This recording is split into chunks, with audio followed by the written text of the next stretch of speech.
सभा प्रारंभ प्रार्थना। दक्षिणास्य समारंभा शंकराचार्य मध्यमा अस्मदाचार्य पर्यंता स्मर्या गुरु परंपरा श्रुति स्मृति पुराणानाम आलयं करुणालयं नमामि भगवत्पादं शंकरं लोकशंकरं शंकरं शंकराचार्यं केशवं बादरायणं सूत्रभाष्यकृतौ वंदे भगवन्तो पुनः पुनः। ईश्वरो गुरुरात्मेति मूर्ति भेद विभागिने व्योमवद्व्याप्त देहाय दक्षिणामूर्तये नमः। परिज्ञानाश्रम श्री गुरु शंकर परिज्ञानाश्रम शंकर सद्गुरु केशव वामन कृष्ण पांडुरंग आनंद परिज्ञान गुरु सद्यो जात शंकर सद्गुरु गुरु ब्रह्मा गुरुर्विष्णु गुरुर्देवो महेश्वर गुरु साक्षात् परब्रह्म तस्मै श्री गुरवे नमः। ओम सहना भवतु सहनौ भुनक्तु सह वीर्यं करवावहै तेजस्विनावधीतमस्तु मा विद्विषावहै। ओम शांति शांति शांति।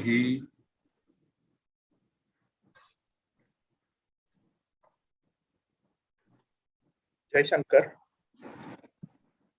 and welcome everyone to this 12th edition of Mulaqat series. On behalf of Canara Saraswat Association, I am Mahesh Kalyanpur, Chairman of KSA. Heartily welcome everyone for this session. Canara Saraswat Association has been the premier institution of the Chitrapur Saraswat community, and KSA, as it is known, has been having various activities throughout the year for the benefit of the Chitrapur Saraswats and everyone in general. KSA CSN is an activity which was started by KSA few years back, and one of the activity under KSA CSN is this Mulaqat series. Today we are fortunate to have Hemant Mallapur ma'am, who is a co-founder of the India's first semiconductor chip company, Sankhya Labs. It would be interesting to listen to this conversation and his experience, because I think he started his company much before India's Startup India initiative and all these initiatives had come into place. So he must have gone through a lot of issues while starting the company. So it will be interesting to know how he had overcome all these problems in his initial journey. So without taking much time, I would now request Rajiv Kalyanpur ma'am to introduce to everyone KSA CSN activities. Rajiv ma'am. Thanks a lot, Mahesh ma'am. Mahesh ma'am म्हणाली है KSA CSN initiative was taken up by KSA roughly around 4 years back. Swamangel Ashirwadane and Swamangel direction and Swamangel inspiration and KSA CSN activity आम्ही सुरू केलेला. CSN is an acronym for Chitrapur Saraswat Network. आणि आमगेल main motive at CSN is to help all Bhanaps do better in whatever they are doing.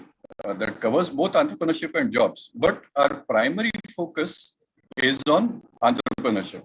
It is generally, it is a long-standing belief that we Amchis are not cut out for business, which is actually not true, because I keep meeting so many kind of entrepreneurs in so many kind of fields. It's astonishing, really. But we don't know about them because we are far too reticent, and we have not created a platform where people can talk about their work. Of course, you don't talk business. We never talk work. So we need to bring about a cultural change where we all start sharing information about what we are doing, because that helps others in an invisible way. And typical to me business communities, Padalari, Marwadis, Sindhis, and Tanka, because most of them are business. At a crucial time, the entrepreneur gets maybe a small bit of advice or a small connection, which completely opens up all the doors and makes things so much easier. But we Amchis, we all struggle on our own and we make it on our own, which is a good thing, but we could do a lot better by, networking. And that is the aim of Chitrapur Saraswat Network, to provide a platform which provides a structured way for all Amchis to interact with each other on the entrepreneurship front. And also, we need to bring about a cultural change where more and more Amchis, youngsters and also the not so young, feel more confident about going into entrepreneurship. And one of the ways to do that is to highlight the stories of high achievers. And this is why we started the Mulaqat series. And today's is the 12th of these. Each one of them has been educative and inspirational, and certainly today's will definitely be that. We are all looking forward to that. So other than that, we also hold regularly knowledge sharing workshops where we invite domain experts to come and share their expertise in their respective domains. And that these workshops are open to all. And through that also we try to disseminate knowledge and help, would-be entrepreneurs, or maybe not even entrepreneurs, society at large, to gain some knowledge. Asal mast zalanti, and they have all been very, very useful. And I thank all those people who conducted those interviews. Now, another thing, we as a community should try and support Amchi businesses, both on a B2B basis and a C2B basis. Mari business to business today, we have to try and support, and consumer to business also we have to try and support. But to do that, in the first place, there should be awareness about who's doing what. So that's why we also created a website where we have invited all Amchi entrepreneurs to go and list their businesses. It allows them to give a lot of information about their businesses. And the website address is www.canarasaraswat.com/CSN. And again, through this medium, through this broadcast, I appeal to all Amchi entrepreneurs to list themselves there. And I also appeal to all those who are not entrepreneurs but know some entrepreneur, encourage that person to go and list the business on this website. So a website is a good thing to start with, but Yulkishore Masarkar Maman pointed out that we need to use the power of WhatsApp, because that is one medium that everyone uses these days. And Takatara, the Bhanap Yellow Pages was launched again with Swamiji's blessings in the month of December. So the Yellow Pages onto whoever is listed in the website, on the website, immediately comes into the Yellow Pages. So the Yellow Pages onto, there is a field for entering a search term. You could put in anything there. Investment consultancy, Rajesh Mam's name will come up. Any export guidance, Gopinath's name will come up. You can put in any kind of search term and you'll get the names of all the Amchis who offer services in that area. So I would appeal to every Amchi to first look for an Amchi goods or service provider for something that they need, and give their business to an Amchi service provider or goods provider, provided everything else is equal. We are not asking for favors, but if the price and the quality, the service levels, everything is equal, then prefer an Amchi, because that's how we will help each other grow. Other than that, existing entrepreneurs regularly interaction meets the Vartati. This happens twice a month lately, and that is very passionately driven by my colleague on the task force. Unfortunately, he couldn't be here today, Gautam Amladi Mamu. And Rajesh is an active supporter of that. We have a very vibrant task force which takes up all these initiatives and puts in all the hard work needed to execute that. So TAM meetings unto all the attendees introduce themselves, get to know each other, and it helps them to develop a more intimate knowledge about each other, which gives them the confidence to start dealing with each other at a professional level. Nemekal जाताची की भीड असता आमकां अरे ताका काम दिलें तांकां दाखल करचें मागीर वायटपण येता ताजे बदलाक नाका तें कर these are the thoughts that typically prevent Bhanavs from giving business to other Bhanavs. That can be overcome by first building up a personal rapport and then entering into a professional relationship. There's also more like 1:1 and all that, but the entrepreneur will get to know about these kind of meetings once they list on the website. Once they list on the website, they are added to a Telegram interaction group. After that, they are invited to join these interaction meets. So there is more to come. We have formed mentor groups with very experienced professionals in each field of expertise, and very soon we will be launching that service for all entrepreneurs, but that's a little into the future. I think enough time introducing KSA CSN. If I would invite all of you to visit the website, because that's where you'll know more about what we are doing. Ani, to repeat, please encourage all Amchi entrepreneurs to list themselves on the website so that more and more we get to know who's doing what. So thanks, and I now request Rajesh Bhattangdi Mam to introduce the chief guest for the evening. Over to you, Rajesh. Namaskar, Jai Shankar. Hemant Mallapur is a co-founder and executive vice president of engineering at Sankhya Labs, a wireless technology company based in Bangalore since 2007. He brings in immense experience of over 30 years as an entrepreneur and managing semiconductor and electronic system product development. Till date, he obtained his BTech degree in Electronics and Communication Engineering from College of Engineering, JNTU, Hyderabad in 1992. Till date, he holds a total of 5 path-breaking international patents in the field of telecommunications. In the first 14 years of his career, he has worked in several semiconductor MNCs in their India development centers, namely Genesis Microchip, Sage, Synopsys, and CG Core L. In the year 2000, Hemant featured in EDN, Electronics Design News, Asia Magazine in the Innovator of the Year category. In the year 2007, he co-founded Sankhya Labs with the vision of building one of India's first product companies in the field of wireless semiconductor chipsets and 5G telecom equipments. Over the last 15 years, Sankhya Labs has won many national as well as international awards, which include Economic Times, the Champions of Rural Market Award 2019, Financial Times, High Growth Companies 2020, CII Industrial Innovation Award 2021. Sankhya Labs has been in the news recently for its merger with the Tata Group company Tejas Networks. Hemant lives in Bangalore with his wife Jasmina Nee Podukon and daughter Dia. Hemant has been an avid sportsman with participation in inter-corporate badminton as well as cricket. His other interests vary from trekking, listening to Hindustani music, Marathi literature, and has interest in Sanskrit.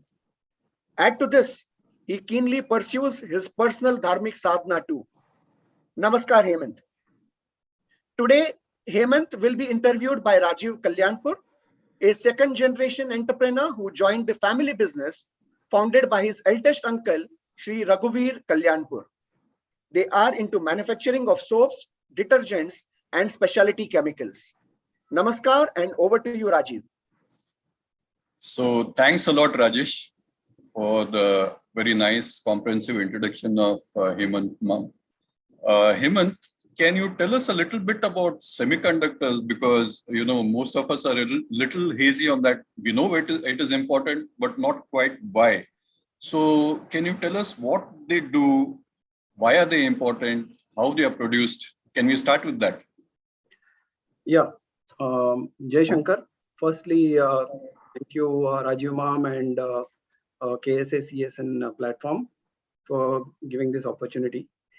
So, semiconductors basically is, in common parlance, we call it chips or integrated circuits or ICs. So, these are basically components that go into all electronic systems today, which are ubiquitous. I mean, everything from your laptop to phones, your set-top boxes, televisions, name it. Any electronic item has chips inside them, and the technical name is basically semiconductor. So, as you can imagine, all electronic systems, require semiconductor chipsets. So today, of course, the criticality of it has come, post some of the supply chain issues. You hear about news that there are automotive majors who are ready with the rest of their car built, but waiting for electronic chip supply to come in. Because of that, they are not able to ship their cars or other autos, all kinds of locomotives. So basically this is happened partly because of the COVID shocks on supply chain, and some amount of it got also compounded by speculative buying by consumers of these chipsets. So to come to your question, basically the importance of semiconductors is that it is that invisible hardware that we take for granted, and it drives all your systems today. So it's a very large global industry. Of course, in India it is a very fledgling, nascent kind of an industry. Large part of the market share is owned by the names of some of them are well known, like Intel, Qualcomm, Samsung also is, but increasingly now you see companies like Apple, even Amazon, Facebook are getting into semiconductors, since that is the underlying hardware, and they see a lot of value in making chipsets more powerful and customized for their requirements. So by and large, that's really the fundamental sort of block that drives our digital world today. That's the semiconductors.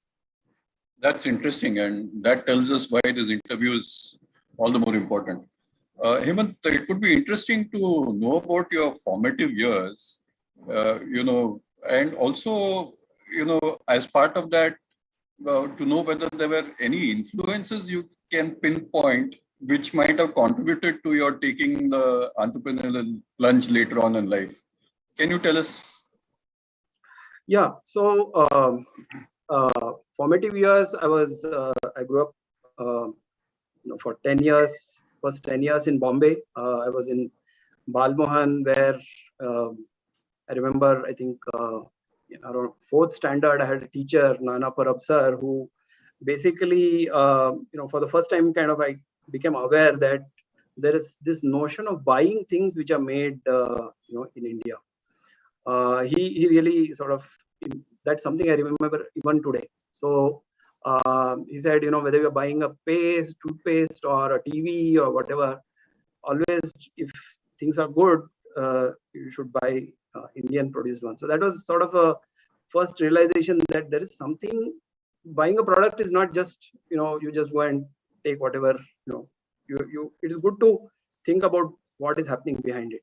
So that was probably one thing which kind of germinated in me, always that buying Indian or even creating Indian products is an important sort of some goal to aspire for. Later on, I think, when I graduated from electronics and communication engineering, of course, I had this choice, which was very common that time, that you go after graduation, you go to US for a higher studies, and then use that as a sort of a gateway for emigration. So to US. And I was fortunate that in my family, my parents had the wisdom and to basically advise me that all of that what you are aspiring for, what you're planning to, why are you going to US, all of those things are possible very much in India. And of course, at that time, it looked very fantastic. I think I almost laughed at their suggestion that you could, create high technology in India. The situation at that time was not as rosy as now it is. But that, and of course, it was not sort of, they just instructed me. I mean, we had this way that, we would discuss everything. And finally, I saw their point. And basically, I decided not to, pursue this US thing. And my mother told me that, you can actually build things here, high technology here. You can make the sort of Americans, so to say, come here for technology. I think that somewhere left a very important impression on me. And today is actually incidentally Father's Day, so very nice for me to remember my father as well as my mother, who had that wisdom at that time. And so after that, it was actually a very, I would say,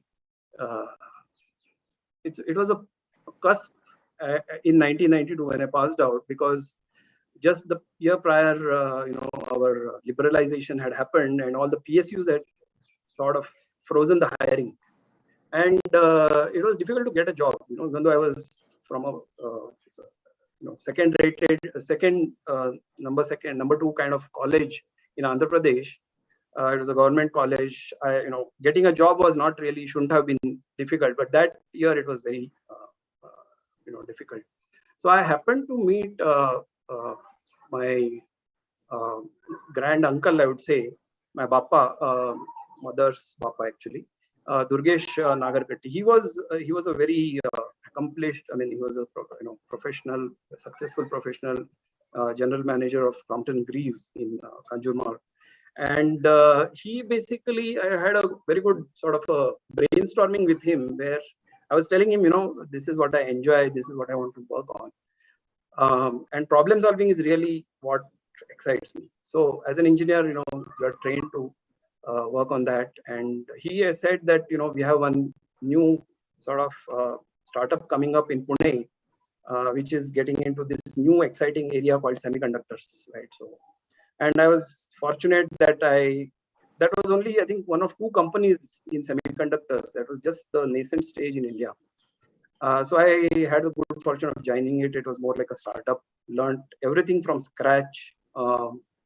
And, so those were the things which sort of, I would say, introduced me to this path of semiconductors. Another person who had an influence on me, I think, was when I graduated. Of course, I used to interact a lot with him. His name is Mr. Ravindranath Padukone, who was a good family friend of ours in Hyderabad. And we used to, I used to visit him because he had a lot of good electronics books, he himself being an electronics engineer. And, when I graduated, one of the things that he suggested is, why don't you try entrepreneurship in electronics? So there were some ideas and all that, but at that time, I felt that, I didn't have the right experience to start such a journey. But it was always, there in my mind. So somewhere over the decades when I, worked on in the semiconductors, this was always there at the back of my mind. And when the right conditions happened, then it sort of germinated. So basically, entrepreneurship and semiconductors and made in India, these were sort of the three, I would say, conversions of these three influences in my formative years, I would say. Nice. That was very interesting. So can you then tell us about your journey just before you founded Sankhya? I think you mentioned a little bit of that, and maybe you might want to tell us more. And also about the founding of Sankhya itself. I presume the earlier part of your working career also shaped, the entrepreneurial plunge later. So it would be interesting to know a little more about that. Yeah. So as I mentioned, I joined, one of India's first semiconductor startups, CG Corel in Pune. And there I learned all the, the nitty-gritties, the basics, the sort of what you call the elbow grease of the semiconductor world, grappling with boards, electronic boards, instruments, debugging problems, and all of that. And later I, sort of switched jobs to a Bangalore company called Synopsys, where all chip design software is really their product. So that's called EDA tools, electronic design automation tools. And there I gained experience on these advanced methodologies for which go into developing a chip. But there, of course, always there was this restlessness that, we are not actually doing the chips, we are not developing the chips, we are helping test these tools which go. So my next job was in a startup again called Sage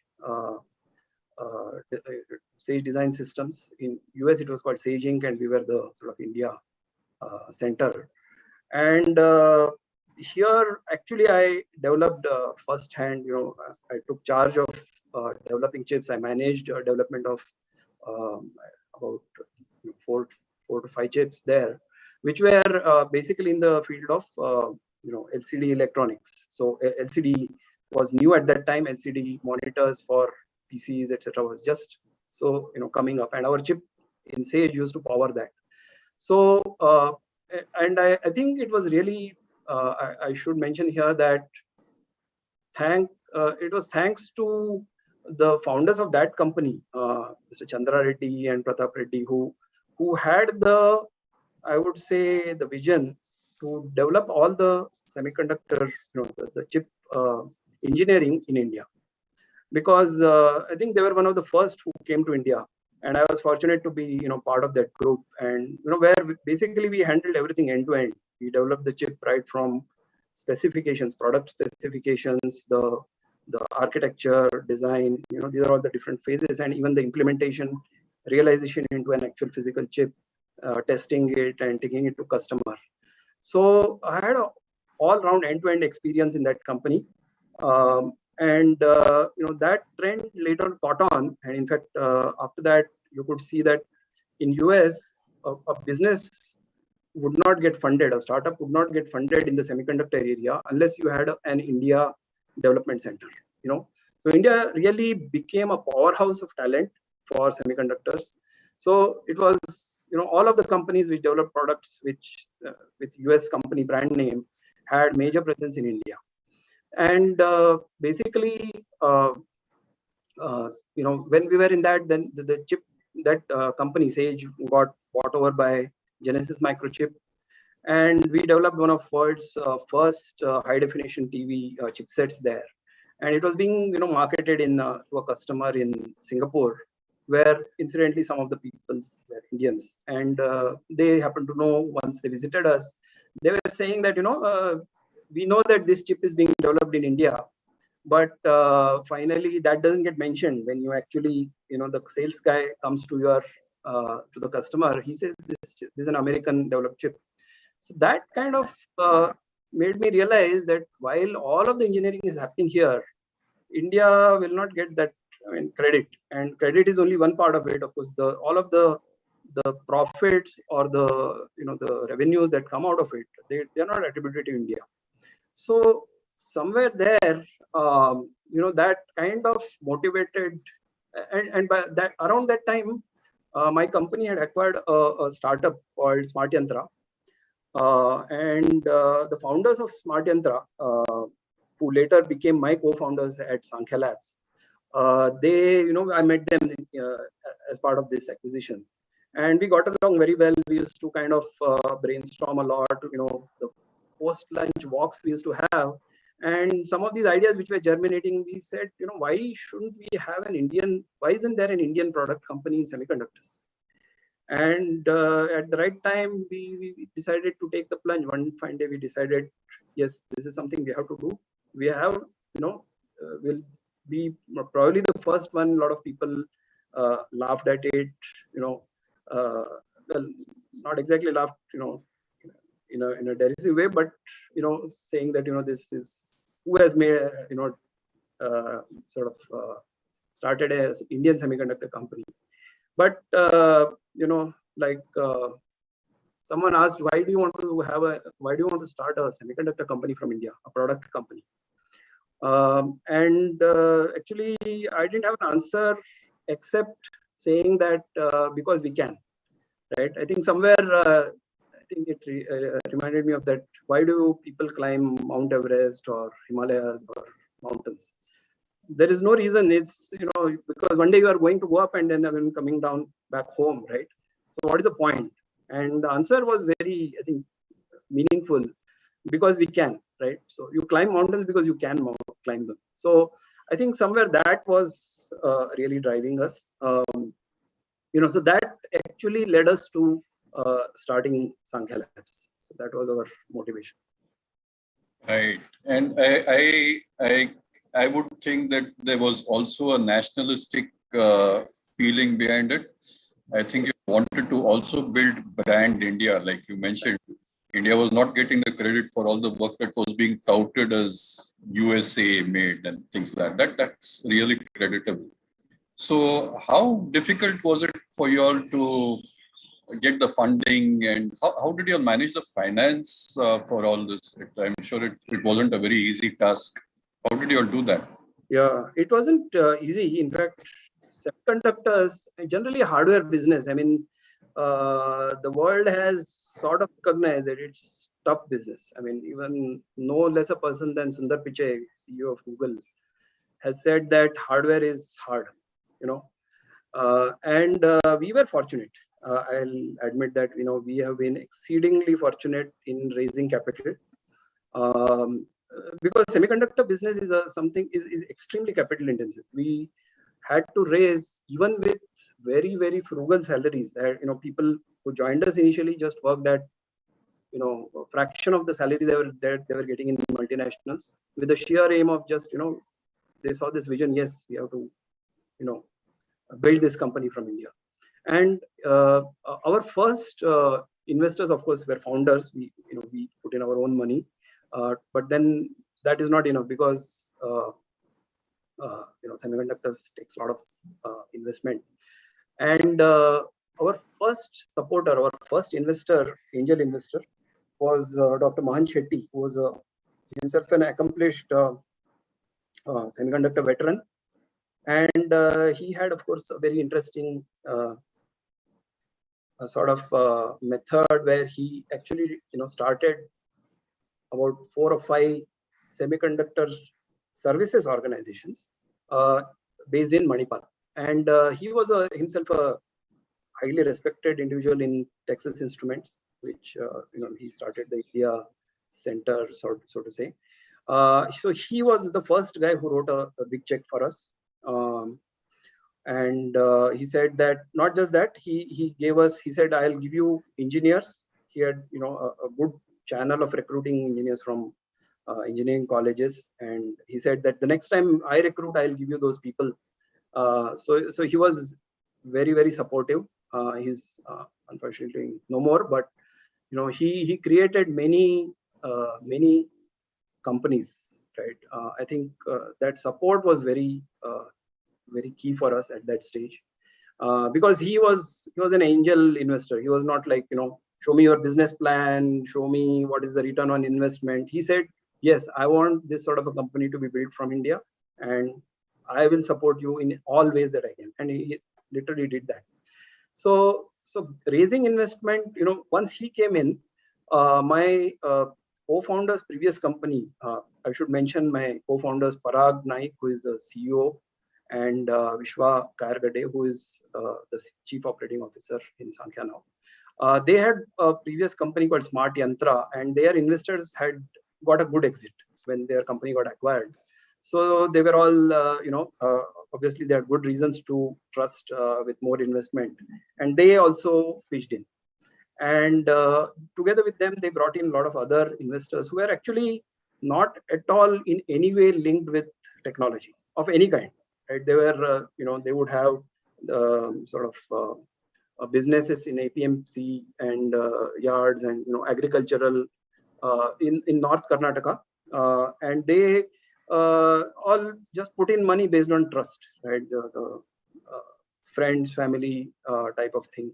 And we actually were quite lucky that we got all of these investors to fund us to our first chip. So our first semiconductor chip, it took us about 3.5 years to develop, and it was all funded by angel investors. We demonstrated our first chip at Consumer Electronics Show in US in Las Vegas. I think it was 2010. And just before that, we won an award. So all of that was possible, with this capital that we raised initially from angels. To talk about further how we manage our investments, we got at the CES. In fact, we were fortunate to get Intel Capital as a strategic investor, and they had some alignment on the display side of things. So TV was a target market for them at that time, and they invested based on the fact that we brought out this actual chip in such a frugal capital. Then later we were again fortunate that we got General Motors Ventures, GM Ventures, as an investor. Subsequently, around 2016, we had investment from Sinclair Broadcast Group. So throughout our investors have been strategic investors, because this is a very this is not the flavor of the season for the venture capitalists. They go after where you have a very well measured ROI, return on investment, and they have a short horizon investment. They invest as a herd for justified reasons. But for us, we always had strategic investors as our providers of capital. So that was our sort of capital or investment raising kind of story. So you did mention that many of your early, colleagues joined at a fraction of the salaries that they were getting, and obviously they already had bought into the vision, common vision. Yes. But did you all have to do anything? Did you all do anything in particular to build a team culture later on as your organization grew? Did you all have any specific programs and schemes, or was the vision in itself powerful enough to ensure that the culture percolates throughout the organization? I think vision was one part, but the other part was also the chemistry, because all our core team had worked with each other. The top 15, 20 people had worked with each other for between 5 to 10 years already, and the chemistry was the bonding factor for us. We were fortunate. It's actually most of the startups, what we hear is that most of the startups fail because the initial team doesn't conquer, right? They don't see the same point of view, and there are a lot of differences of opinion, or there is a loss of faith in the vision. But we were, I must say, we had an excellent and well-rounded team, right? In terms of technical abilities, whether it was hardware, software, chip design, because all of these are required. So in terms of skills, it was extremely complementary, and we built everything from scratch. The technology was built from scratch. So that definitely, and we were not solving a problem that someone has solved before, or it was not a Me Too product. It was basically an architecture, what we call software-defined radio. It was highly programmable, and to some extent, that I would say ingenuity of the architecture that kind of helped us sustain the company for a long time. So even though one market didn't pan out as expected, we were able to steer it towards another, as they call it now. They call it pivot in the startup lingo. So we did many pivots, but all through our teams, team stayed together. In fact, in a startup, I think, of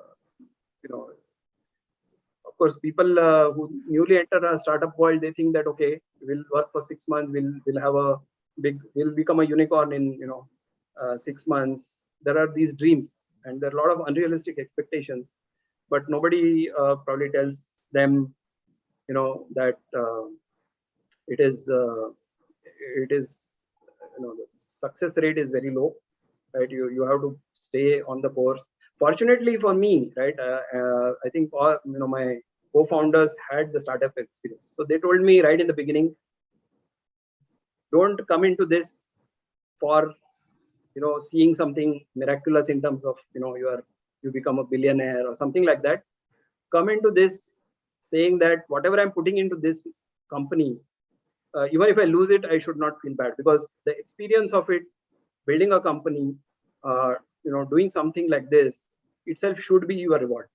If you don't come into that company with that, you will always be focused on, okay, what is going to come out of this, and then the fun stops. So that was never the issue for all of us. And of course, it is an open communication. A startup always has this purpose-driven kind of a culture, which we also had. And whenever something worked out or something didn't work out, we all sort of collectively decided and sort of took corrective action. So those were the things which helped us. You've shared some very valuable lessons and insights that would be very useful to anyone who's going to venture into entrepreneurship. Thanks for that. What has been the high point of your journey so far? I mean, maybe some products that you created which made waves in the market, or some awards, or what would you share with us? What is the best thing that has happened in all these years? See, the most memorable thing, whatever we say, the first chip of ours, when it worked, I think I still have, today I was looking for what might be interesting pictures, etc. That video I located, and that joy which was there in that video, that our first chip worked, and it showed picture on the screen. Because what happens is actually a chip. What is peculiar in the chip world and generally in hardware world is that because the cost of manufacturing is so high, there is a very steep price to pay for when you release your chip database for manufacturing. Even if there is a single transistor or a wire which is missing or connected the wrong way, your chip has a potential of not being able to work, right? And then to fix it is both expensive in time and money. So basically there was always this they say that only the paranoid survive in the semiconductor industry. We go through all kinds of testing and worst case scenarios, reviewing, re-reviewing, even the smallest of things. And when that works, right, that joy was I think unparalleled. I think that was definitely our first moment. And then immediately following that, we won an international award right after we announced that chip, which was IMS Research. It was a US-based research company, market research company, which where we won in the semiconductors category alongside Dolby's and Panasonics of the world. So that was definitely very satisfying. I think our getting funded by Intel, that was definitely a high point. And then for the 15 years, it's been a 15-year journey. So, there have been many high points where, our products worked. We developed a product for satellite communication, which is installed in Indian Railways. It is tracking 3,000 locomotives in real time, reporting the location, which is easy for the tracking of locomotives. So the same chip has gone into this. The chip has gone into products we built for Indian defense called Tactical Radio in partnership with a company called Cyient. They actually licensed our technology. They were like, that was our first revenue from licensing our technology. And that was really, in fact, at that time we were kind of coming out of a very bad patch. So that definitely was our a memorable moment for us. Then I think most recently, So we have developed rural broadband products and some we are into now 5G telecom products. All of these are very sort of exciting things for us. Okay, you did mention a bad patch, and as most entrepreneurs would agree, it's almost inevitable that there will be a bad patch in the journey at some point. So what was the worst phase of your journey? Did you ever feel, or did you ever regret that you took the plunge, or did you ever feel maybe this is not what I should have done? Did you have any regrets at any point of time, or did you have a bad phase? We definitely had bad phases. I mean, in a startup, that is definitely there always. It takes a lot of hard work and not just product development. You have to sell your product, which is even more difficult than building a product. And when you don't succeed, your markets don't pan out. Those are low points. But I think our lowest point was where we only raised partial funding for one of our chip development products.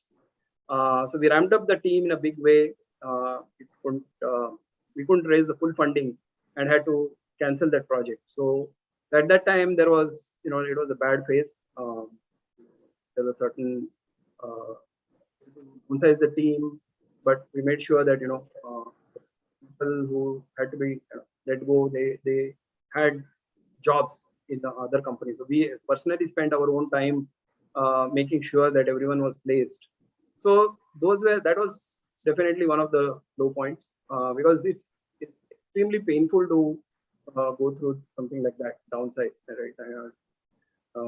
After talking about the vision and you truly believe, but then things don't pan out. So that was there. Another part time was when we had actually a term sheet from an investor, and basically we were at that time developing a product for a rural broadband, rural internet connectivity, and relying on this term sheet, we said, okay, looks like money is coming, so we can continue at the same pace instead of pausing a bit because we were kind of at the brim of our we're at the scraping the bottom of our money pool. So we continue to invest, and but then that due to some Europe crisis or something, that didn't show up. The money didn't show up. So we ran into significant amount of liabilities, and but really a great credit to our team who both times supported us, and not a single person in the in our team has left us at that time. And very soon after that, we had good a licensing deal, which kind of helped us pull back in. And in fact, in a way, that bad point actually sort of helped us because we bought out our investors, venture capital investors, which meant that some of the ownership of the company, which had sort of dipped because of a lot of investments, we could kind of elevate it back and share a lot more with our employees. So in a way, it was good, and it taught us that you really need to stay cash positive. And we basically tuned our mode of conducting business by partnering with bigger companies who wanted to build products, but they needed the technical expertise from us, and we owned the IP. In most of these deals, we learned that if you keep the IP, we didn't want to become an out-and-out services company. So always we made sure that there is a partnership and we own the intellectual property that comes out of that development. So it helped us in a way. The low points taught us what needs to happen in a business, and that we pulled ourselves out of that and survived.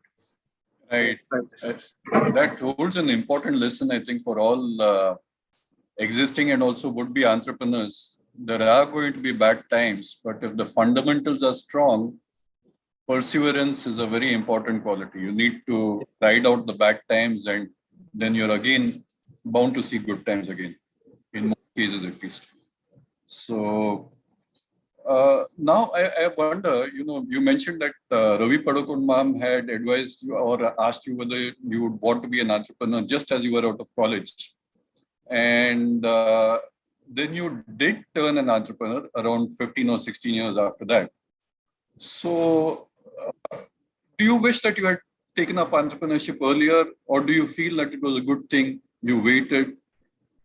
Yeah, I think Would be youngsters to do? Yeah, actually, it varies from industry to industry. In semiconductors, there is a certain amount of sort of know-how that you only get in the industry.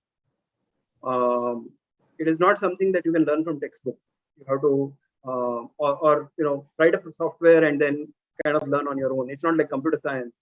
So in our particular industry, I think it was very important for me to that experience before I plunged into entrepreneurship. So I think that was the right thing. But that's not in general true. I mean, in today's world, if you talk about artificial intelligence or some of the business model apps, which fresh out of college or students who have not even probably completed their college, they can develop, because computer science has its sort of ease of realizing what you're thinking. You can just take a laptop or a computer and develop what you are envisaging, and all of that results are there for you to see. Semiconductors, on the other hand, it was not like that. Hardware business also is a bit tough. So in my case, it was appropriate for me to get that expertise and only then start entrepreneurship. But that doesn't apply to everyone. Right. Yeah. Case to case. Very true. So what prompted your decision, you meaning you all as a team, to give shareholding to Tejas Networks, the Tata Group company? Was this something that was always on the anvil, or did it come about in an evolutionary manner? What was the thought process? Well, with specifically this the Tejas Networks or Tata Group, that obviously emerged only with during the discussions. But what happens is, see, basically, unlike traditional businesses, today when we talk about startups, one of the things that founders and all the employees, they should be, or they usually are already tuned to the expectation that one day I'm going to exit this business. It's not like I'm going to run this for generations and generations. It is something that there is a certain value that you bring, which you develop, and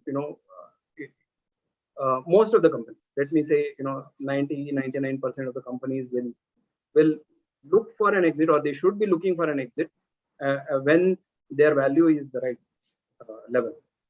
Of course, if you are in that remaining 1% where actually you reach the market, you carry out an IPO, go public, and and continue to run your company, raise capital from primary market.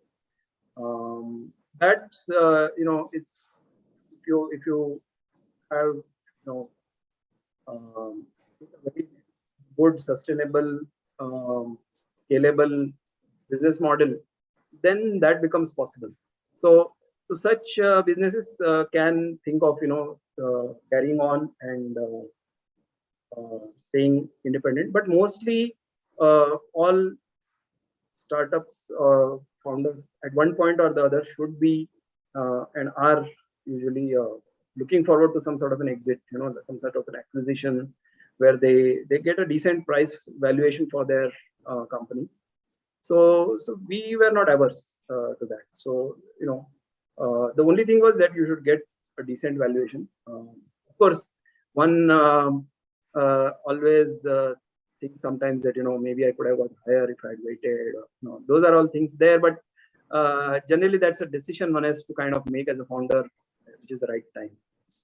So to answer your question, it was not always specific to this. We had never thought that an Indian company would kind of get interested in semiconductors, because normally the field of play is always focused on Silicon Valley, and something like that would have been more usual. So in that sense, it was not entirely as per plan, but it was really, given our vision of developing an Indian product and an Indian product company. So this actually was very much in line with that, which helped us make the decision. So would you say that in choosing Tejas Networks, which is part of the Tata Group, from among all the suitors, it was in line with the original nationalistic brand India philosophy that you all chose Tejas Networks in preference for this? Yeah, certainly. I think that was definitely there. Another aspect is also, when we are working through this telecom business, when we are supplying equipment for infrastructure, one of the things that that our customers would look for is some sort of long-term stability in the company, because they're betting their core equipment on that company. So they'll also they would also be a bit probably hesitant to take it from a smaller company. So a bigger platform like this definitely is helpful for us to give that vision of seeing our products in deployment in all the telcos and other products which we have. So that also was one angle. But you and your team continue to be the driving force behind this newly formed structure, I suppose. Yes, certainly we will continue, and we clearly see it as a sort of a continuity with our vision, and achieve that Indian product. So the Atmanirbharta and all of these things which are currently influencing our policies, etc. So those also are conducive. That's nice. Yeah. So sometimes hindsight always gives us the wisdom that is not that present when you're in the hot seat. So looking back on your journey, is there anything that you either regret or you wish you had handled differently at some point of time? Any such phase or anything like that? Yeah, actually, one of the things you had asked earlier, probably I didn't address that, was did you feel a regret anytime in starting this? I think that was never the case. I think I was really fortunate to get the kind of co-founders and rest of the team, where all of us, in the worst of cases, we had the stomach to sort of take it in good humor, even though at the worst of times, right? We were experts. We would say, joking, we became experts at seeing silver lining in every cloud, right? So however dark it was, and in terms of doing things differently, I think one thing would be maybe sort of the realization.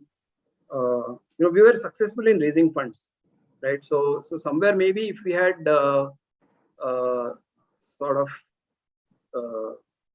realized sooner than we did that to build a longer term business, you need take yourself off this dependence on investment and generate your own cash flows. So doing that at the earliest would have helped. Of course, the nature of business that we are in, semiconductors and hardware, it does take investment. There's nothing which you can enjoy, and of course which hopefully are useful to the society, and you'll get paid well for it. If you are looking at entrepreneurship, first is, I would say, find good company of people, because that is the first I think ingredient. Then comes idea. Ideas, they can change, but the people that you are with, they are really your main capital. So I think that is something which ideas can evolve. Today you can have one business idea, someone will say, suggest, can you change it? You are, as long as your team sees the common goal, a good chemistry in the team is really important. And I think after that, it's a business finally. So being hard-nosed about cash flows, turning profitable as early as possible. Those are all things which are important. And I think take it, like my co-founder says, take it as a sort of all of these things as, especially as an entrepreneur, take it as a bit of a leela that is playing out, right? It's not something that everything is deterministic and, you can put it in an Excel sheet and, predict where it will go. A lot of things are not in our control. Some amount of luck is required, but to cash in on the luck, you need to be prepared. So I think all of the hard work that sometimes seem to not result in anything is actually preparing you to receive that luck, which you need it. I mean, business doesn't happen just by a deterministic way. So definitely that is the persistence and hard work is definitely one of the things. I think maybe cliched, but that's for a reason. So I think those are the things which I would emphasize. Thank you, Hemant. Those are really profound insights and very valuable insights, and that shows it's basically distilled wisdom of your experience. That shows you have a thinking mind and you have analyzed everything. Really very good advice to everyone, not just youngsters, and especially that bit about treating everything as deala. And yeah, it is true. There are many things you have no control over, but you should be willing to enjoy the ride, like this thing, enjoy each day as it comes. Thank you for that. Would you like to share some photographs which maybe even our audience might find interesting? Maybe to Mulaqat. I'll just try to share the screen, and I hope the right thing shows up.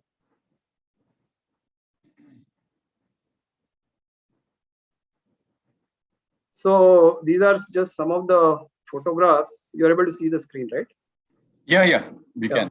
Yes. So, this is one of our boards just to show what goes on. These are all the chipsets in case someone has not seen the inside of a box, consumer product box. So these are some of the chips that go in into the electronic. This is called a printed circuit board, on which they are soldered. You have different connectors to sort of, be connected to the external world. This is a tactical radio that we built in partnership with a company called Sankhya. This is for the Indian Army. It's a man-pack. This is how our testing of our chips on the board happens. There is some pretty expensive test equipment, and then we have ways of testing the boards. And this is really the joy part, where this is actually a photograph of, where we were actually going to many field locations to test our product for rural broadband.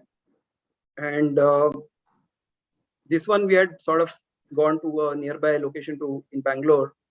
So this is an antenna, and then there's a product which is sort of under test here, which is kind of sitting here. So we do all kinds of these field tests, which was a lot of fun. And this was in Varanasi, where we sort of installed this as our first public trial in a school in Varanasi. And so I was fortunate that because of my work, I could actually visit Kashi Vishwanath and Kal Bhairav temple there. So, and this is one of the schools in Srikakulam in Andhra Pradesh, where this students are actually interacting with someone else on the other side of the line with our rural internet connectivity.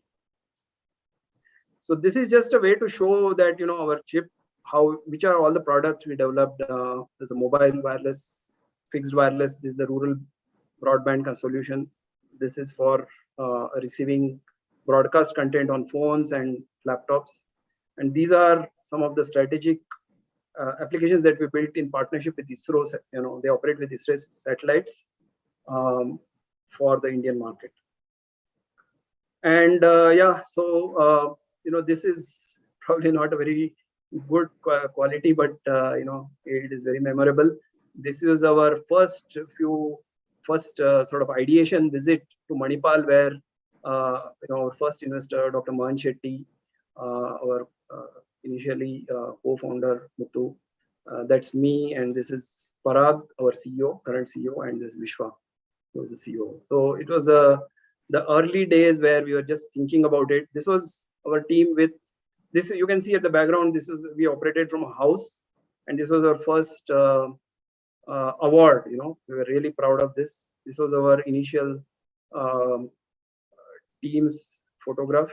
And this is, of course, more recent, where we have many more people. This is the founding team. This was me with the award. This is on a sort of a offsite meeting where we were playing cricket. And this was a particularly significant one, where our Prithvi 3 chip was launched in India.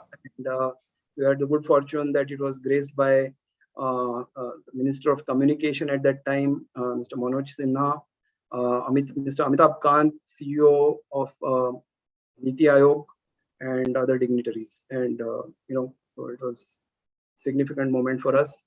I thought I'll also share on the personal side, my parents who have been my inspiration.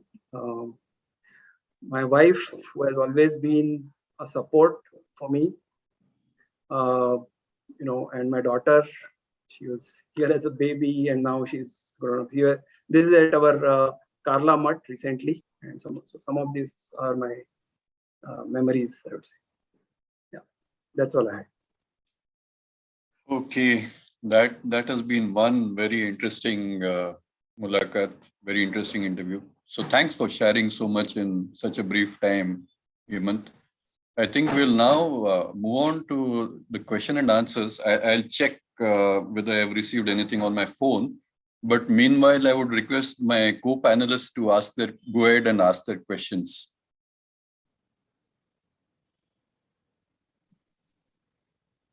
Rajiv ma'am, I had a question for Hemant. If you allow me, I could go on and ask him.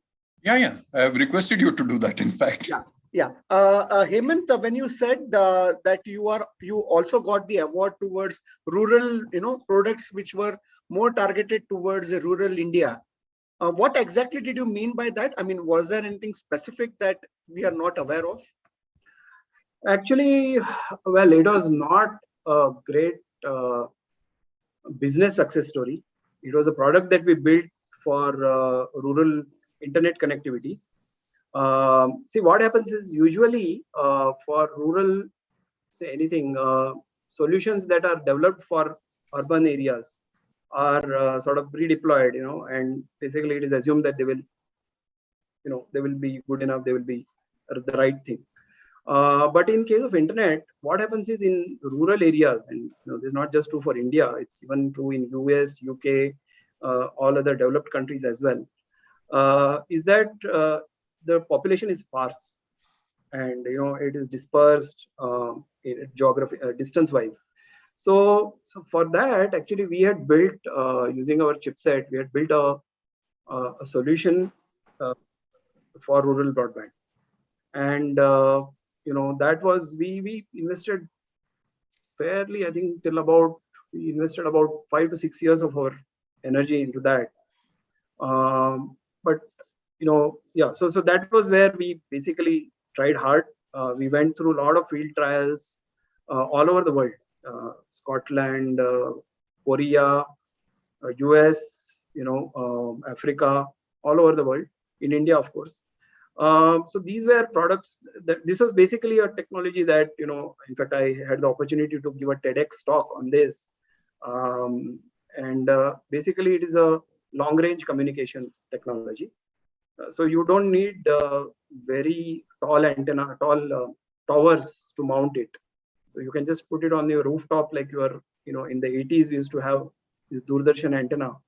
So it's something like that you can put up and connect a village and a Gram Panchayat, which has a fiber behind it. So that was the product.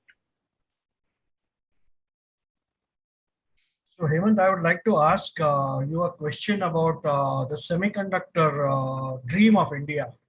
you would be aware, since you are in the semiconductor field, that India has been wanting to start this. It's been trying, making efforts. Like it's brought its semiconductor policy some 10, 12 years ago. And they have been at once, I think, if I'm not mistaken, they announced a semiconductor project in Hyderabad, which didn't take off. They had to finally allow solar panel manufacturers into that project. And it's been revived now recently. And there is talk about some serious investors and interested parties who want to bid now. So you must be following something about that. Could you share something about some details about where it stands now? And what kind of part would you be able to play a role in that, in this development? So, good question. Actually, this is very pertinent to the Indian semiconductor industry. Basically, thanks to this supply chain crisis in semiconductors, the government has realized that you cannot limit yourself to announcing policies. Because what happens is policy has a certain intent, but it needs to be seen through into terms of execution. I think that is what I see. There is a change, right? I mean, there was an event recently, just about I think a month back in Bangalore called Semicon India, and it was very encouraging to see the kind of engagement the government has. It's not just like passive, it is active. Of course, it is not easy for anything to move in India. Even though the intention is there for things to take into actual execution, it takes time. Sometimes, many times the intended results don't happen. So, but then now what we are seeing is there is a plan announced for a semiconductor fab in Mysore. There are some unannounced locations. They're still looking for a display fab venture. And these are, semiconductor fab is like costs upwards of, $5 billion, right? And it's definitely not a decision that is easy to sort of just make it happen. Private entities have profit motive as the primary driver, not strategic countries' strategic interest. So somewhere these things have to gel together. I think that's happening, but then only time will tell. I think the policies have been announced in the right manner. The other part is, apart from manufacturing, there is design. See, the key IP in a chip is really the fabless companies, as they are called. Fabless, as in they don't have the fab, they do only design. So fabless companies like we develop the chips, we design the chips, but get manufactured in a foundry, wafer foundry. So those companies are also essential, because they really hold the key to your IP. Like for example, today, a large part of the world's semiconductors are manufactured in Taiwan, and that is where there is concerns that it is under Chinese, hostile intentions. So that's why it's compromised. Now, to overcome that, the US has invested significantly. Europe is doing that. Japan has again, and India has also announced a $10 billion plan. So we have to see how that actually takes shape. Until it happens, it's not real. So, but signs are good. It's looking very positive. That much I can say. Thank you. So I'll first start with the compliment. Pramod Mavankurimam. Hemant is a model for co-founding startups. His awareness and demonstration that India can do as well is a note for all potentials. Hemant, wish you all unprecedented success. Thank you. I appreciate it. Yeah. Then there is a question by Akshat Kunje. What is the career scope, growth, and the terms of manufacturing industry in India? So I look at it as two parts. One is the electronics manufacturing, where basically it involves taking chips, importing or usually importing chips and manufacturing PCBs, bare boards onto which these chips get soldered. So that manufacturing is called electronics manufacturing. It is mostly done as a service. So it's like a outsourced manufacturing. So we as a systems company, we outsource the manufacturing of our PCBs, assembled PCBs to EMS companies. I think there is very good scope. In fact, that is an overlooked area, I feel, in India, where China took a big leap ahead. They just scaled so magnificently. I think they really deserve all their success. I think India has to step up, and there's a big opportunity. In fact, this is a sort of, I don't know, at this stage it's an idea only for me, but I hope that sometime in future I will be able to do my bit in growing this ecosystem in India, because there is so much need for employment, and electronic manufacturing as a service is an amazing opportunity for the Indian youth. High value service.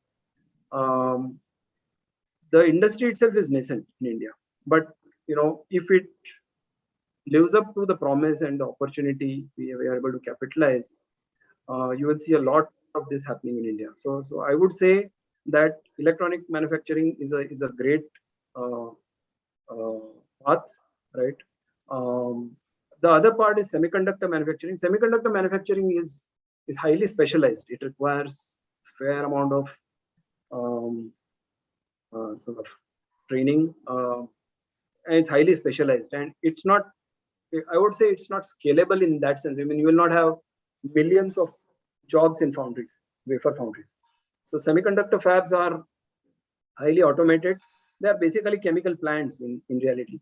So it needs a lot of qualifications in either process control, which is more of electronics, and then chemical engineering.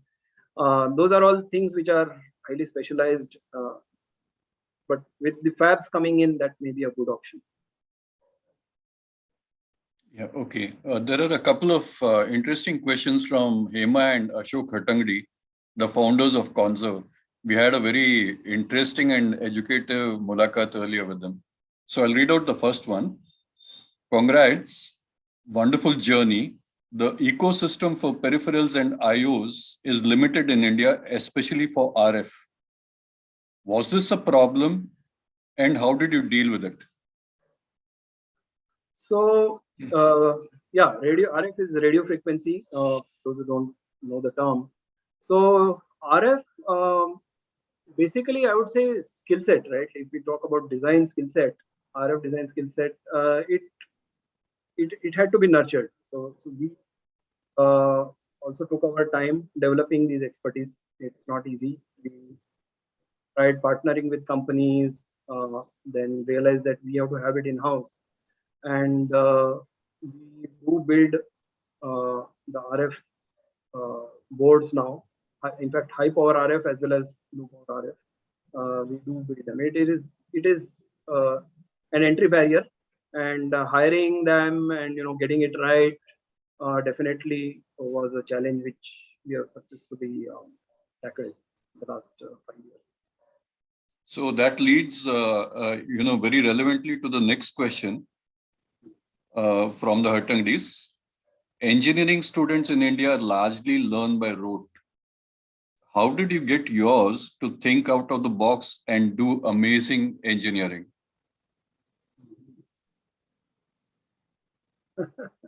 That's a tough one. Okay, so yeah, I mean, basically, it's really product development as Mr. Hattangdi it's not a sort of scalable industry. You have to pick and choose the people who are qualified for it, who have the appetite and aptitude. learning things. So definitely you need to have a strong technology, in the management itself, right?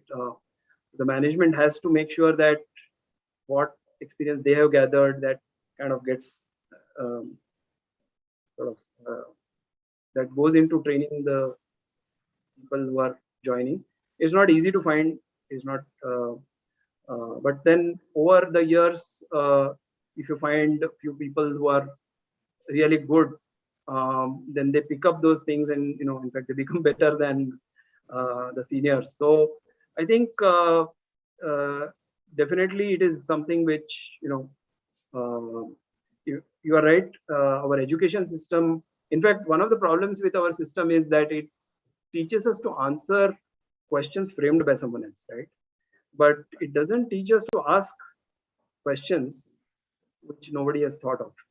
So that is one of the things. And when you are doing a product development, it is not, a textbook kind of implementation. You can't really read up and implement. You have to learn things on the job. You have to apply from your learn from your mistakes and apply corrections and learn over the years. So thinking out of the box, if you have the right set of people in the top, and that is something which I can say we have plenty at Sankhya. We ourselves get to this day, we get involved in all of the nitty-gritties of at least some of the interesting problems, the challenging problems, the innovation part of it. We as management still get involved.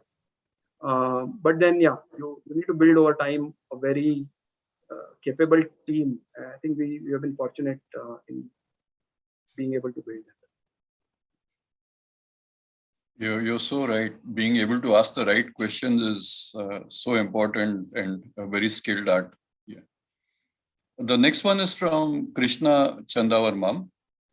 With the government planning to give a big push to semiconductor chips manufacturing in India, would Sankhya Labs be one of the beneficiaries? Yes, we hope to be. So there is, as a fabless design house, fabless chip company, we are happy that for the first time the government has introduced design-linked incentive.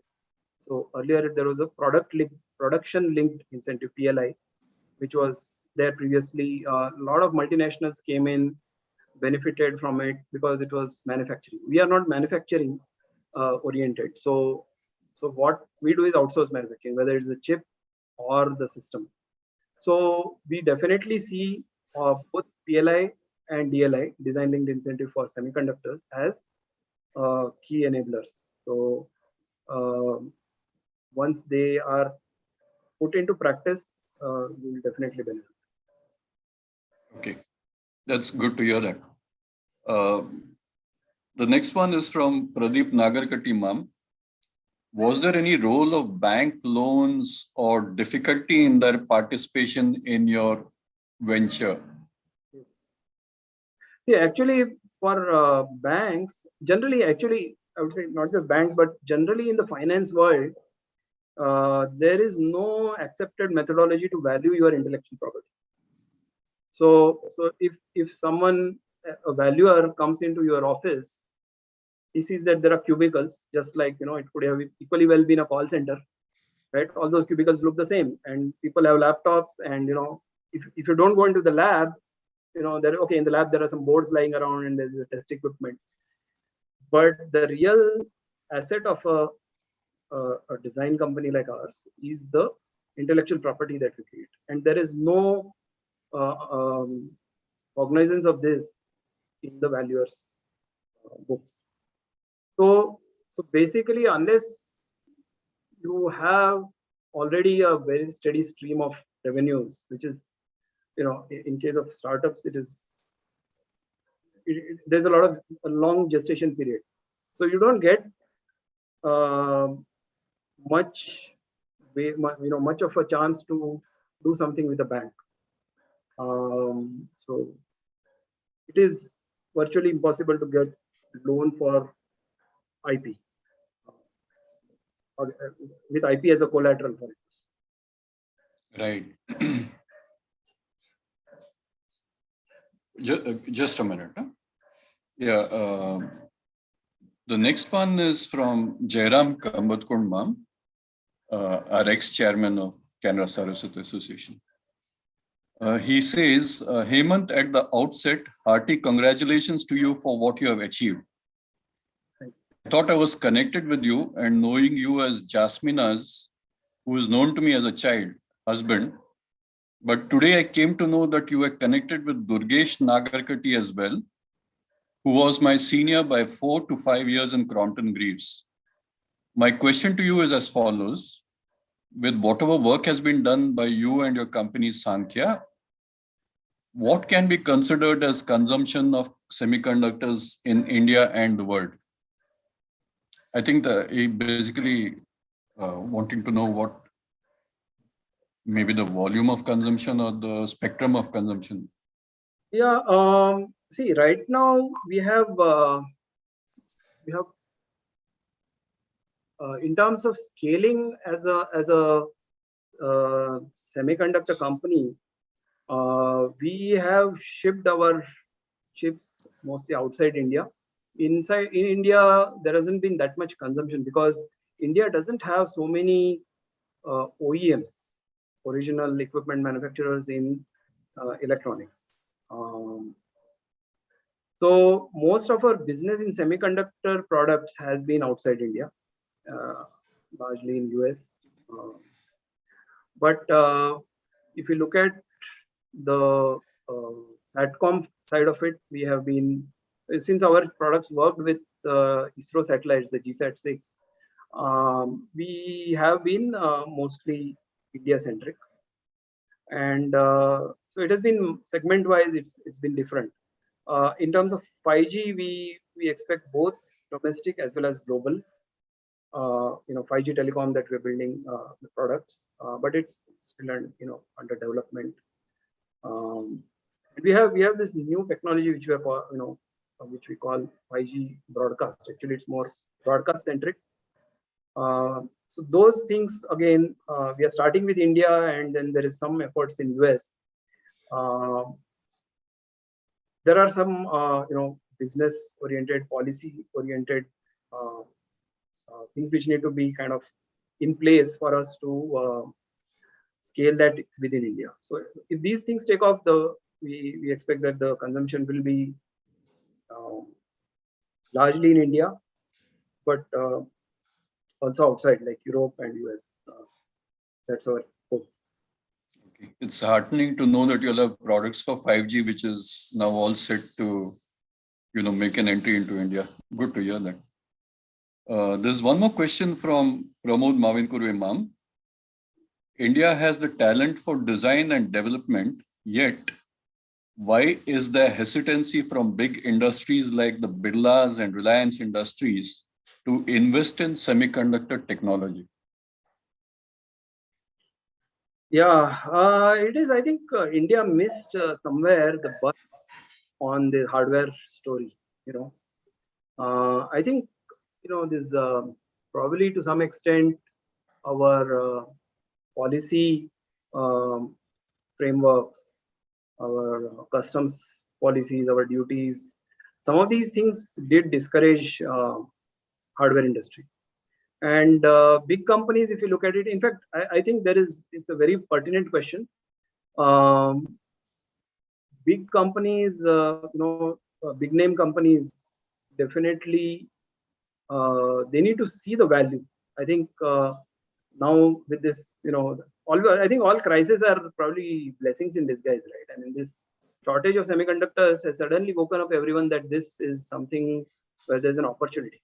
I think unless that opportunity is seen, it will not happen. Now, with Tatas have certainly seen the value in this. And I think others are also on the lookout. I think not just semiconductor design, but semiconductor manufacturing also, it's likely that big companies will see the value, invest a lot of money because that's needed. I think in India's own interest, if you see, we are today importing more electronics than crude oil, right, in dollar terms. and unlike oil, you can indigenize the electronics. So there's an opportunity, but yeah, it needs certain amount of gumption. I think bigger companies definitely need to show that. Thanks, Hemant. I don't see any more questions here. Thank you. So before I hand it over to Gopi Ma'am for the formal vote of thanks, I want to express my own heartfelt thanks to you. Like every Mulaqat preceding this has been both very interesting and educative. A lot of industry-specific knowledge and also a lot of insights which are valid for anything that you do in life. Thanks for all that, Hemant. Thank you. Thanks for giving me this opportunity. So may I request Gopi Ma'am to deliver the official vote of thanks on behalf of all of us. Thank you, Rajiv Ma'am. Thank you. Thank you for conducting this session. And it was really a very interesting Mulaqat. We all learned how what challenges an entrepreneur has to go through, and what kind of perseverance and what kind of dedicated efforts go into building manufacturing or a design industry. I think we are all now wiser by and definitely learned a lot from today's interaction. Thank you, Rajiv Ma'am, for conducting this question and answer also. And I would like to thank Rajesh Hatangdi Ma'am also for introducing the speaker at the very outset of the program. I would like to thank all the KSA committee members for continuously supporting the CSN activities. And I would also like to thank especially Hemant Mallapur Ma'am for taking out time and sharing all his views. And I think a lot of things go into entrepreneurship and at his very early stage itself. And I really appreciate that he has a heart for India. He wants India to be on the map, on the world global business map. And that has been achieved through, a lot of dominating scenario in, especially in semiconductor design, which India already had. But he has been part of it. And we all are proud that you are, have taken part of a lead into that, making India, a leader in semiconductor design.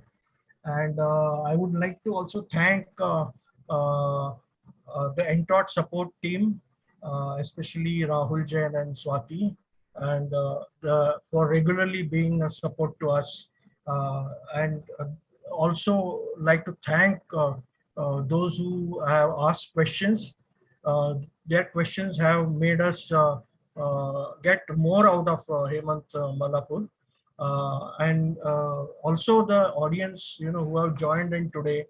We have been, popularizing our Mulaqats and sessions of CSN, and more and more people are joining in and listening into the questions. I would like to thank the audience for taking the time out and attending today's session.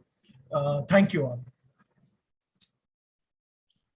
So thank you, Gopi Ma'am.